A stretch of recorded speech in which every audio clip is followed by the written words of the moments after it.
Hello, class. In this module, we'll turn to design in Latin America by focusing on case studies in Mexico, Brazil, and Cuba. Even though Latin America is made up of many different nations, cultures, and unique histories, we're focusing here on specific designers whose work exemplifies some of the broader intersectional issues.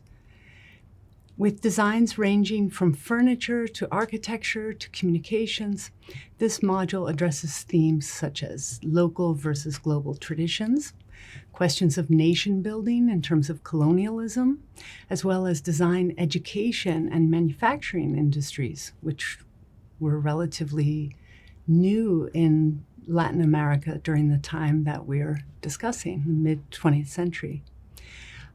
We'll also consider the political instability and its effects on design industries.